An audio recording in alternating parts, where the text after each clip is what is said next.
Toast partners up with Google, Chowly bags a koala, and what's coming to your Roku TV soon? That's all ahead on this week's Monday Minute.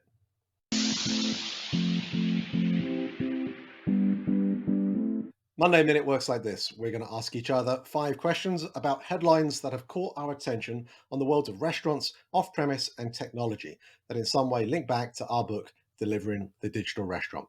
Are you ready? Let's go.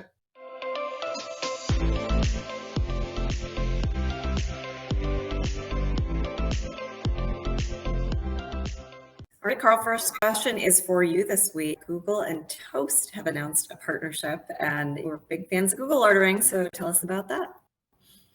Yeah, we're always saying that the third parties are a great place to have your restaurant found, but we've never said it's the best place.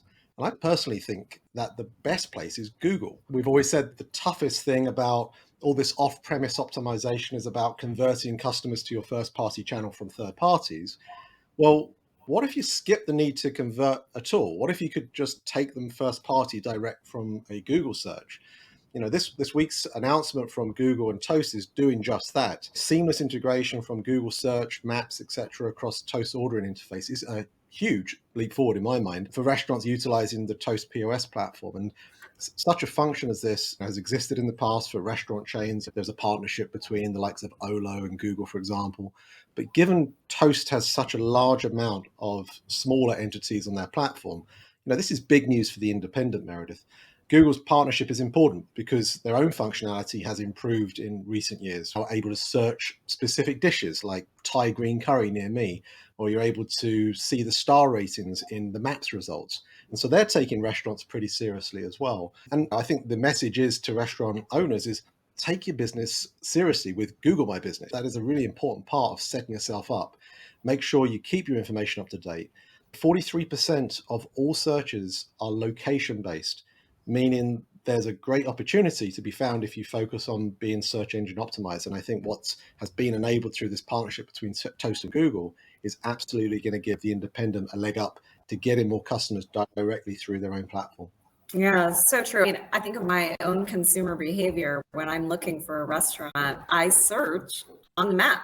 Like, I don't even go to Google, I go to Google Maps. I don't know if that's common among everyone, but I suspect it is. When you're looking for something that's nearby, you want to know exactly where nearby. And you're seeing it as well with regards to the connected car these days, right? The ability for you to be able to use your car's inbuilt sat nav to be able to help you understand where to find food solutions. So I think it's very exciting, and hopefully we'll see many independent restaurants be able to grow their first party presence as a result of this. Okay, our second question. Uber has released their full year results for 2022. I know you are a big fan of going through end of year results. So what were the headlines from this? Yeah, so it's very tricky to go through Uber's financials. They do not make it easy by any means to figure out what's going on. And in particular, on the delivery front, they're coupling to get restaurant delivery with grocery delivery. And so it's not at all obvious what's happening.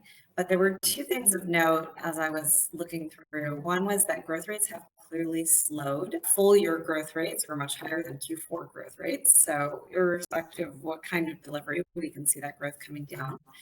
And then the other thing of note was that they mentioned that 14%, I think, of their customer base had tried grocery delivery. And if you sort of back that out of the delivery numbers they're quoting, it leads one to believe that restaurants are flat to down. And when then you take into account the fact that so many restaurants increased price on the third-party platforms over the last year, then that kind of makes you wonder if transactions are down. So we'll see, I think, as more information comes out, that was my conclusion after trying to read between the lines on everything they said. Otherwise, some good news. They had a good pop yesterday.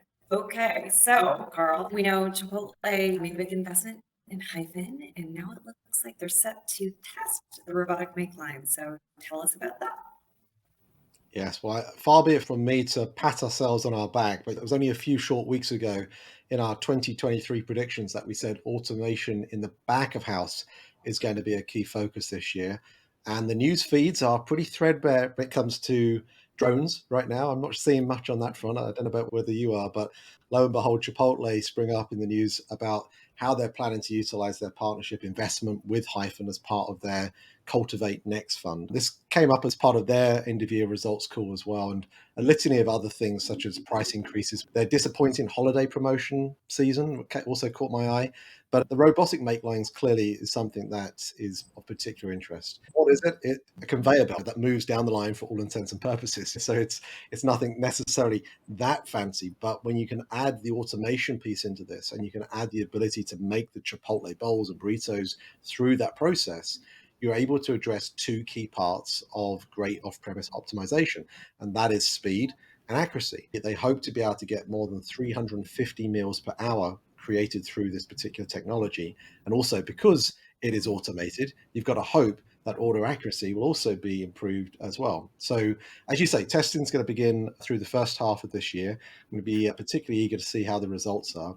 But they're also stopping some things, Meredith. They're stopping virtual training, for example. They're shelving that to do more shoulder-to-shoulder training from experienced managers. And they touched on a few staffing items in their results, things like restaurants now are 90% staffed in December. So perhaps more signs of the easing labor crisis in that regard. And perhaps they're also demonstrating more success in keeping their own team happy. They had 22,000 promotions last year, and 90% of their restaurant managers were recruited from within. So that's encouraging. I mention all of that alongside robotic makelines because I think there is this blend between how automation and staff are going to work together and perhaps improve the overall experience for guests, especially those on premise, where I don't know about you, I know you're a big fan of Chipotle, and I've become more of a fan over the years, but I think if I'm being hypercritical, they've dropped the ball a little bit in the on-premise space over these last few years. And I think with things like automation, with improved staffing conditions, I think we're going to see a far more promising outlook for all the various different channels that Chipotle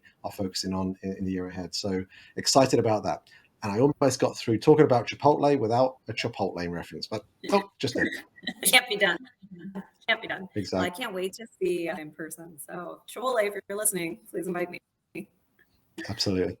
Okay, fourth question this week is something, again, which we've been talking a lot about over recent months, and that is consolidation. And Chowly, our friends over at Chowly, announced an acquisition of Koala. Tell us about why you think this is happening, who are Koala, and why is this going to help Chowly?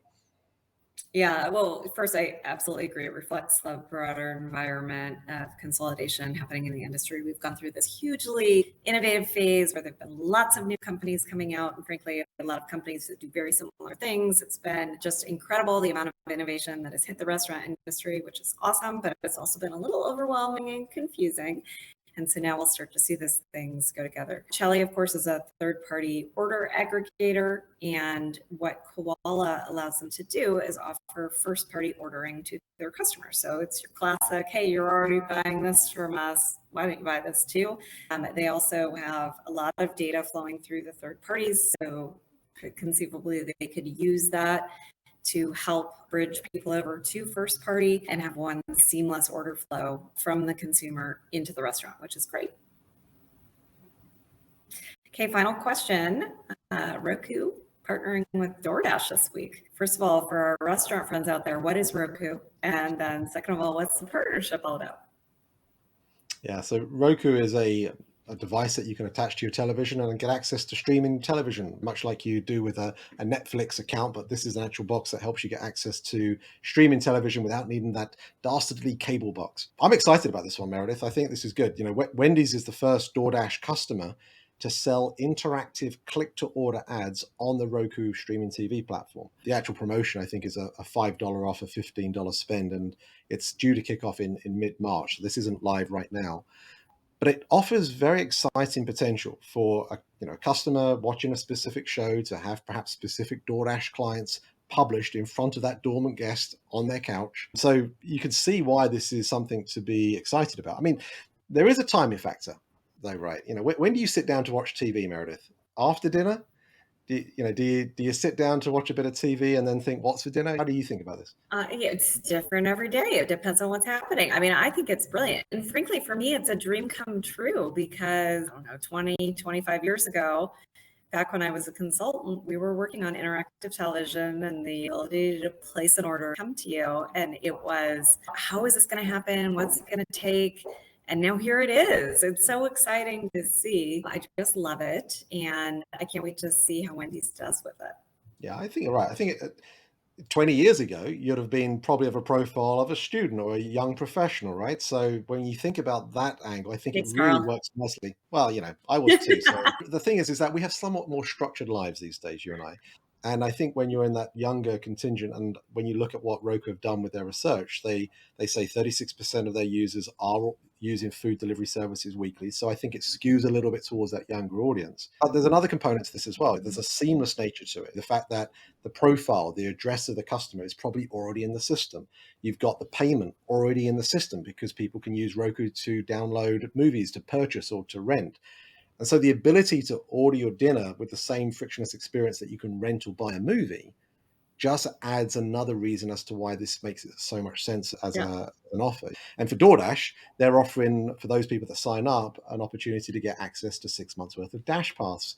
So that therefore is making the seamless transition to continue using third-party delivery through DoorDash that much easier as well. So it's an exciting one. I don't know whether we're going to see customized adverts to customer profiles yet, as per what we've suggested in the past when we put our futurist hats on, but I can certainly see that happening in the future in relationships like this. Absolutely. Okay, well, that is it for Monday Minute this week. I would love to hear your thoughts and comments on what we've shared this week. And of course, if you have any particular headlines that you'd like us to cover in next time's edition, then feel free to reach out and contact us either below or on LinkedIn. But until next time, thanks for watching. The Monday Minute is available for you to follow and subscribe wherever you listen to your podcast. Watch us on YouTube and follow us on all our social media Learn Delivery channels. Thanks for listening.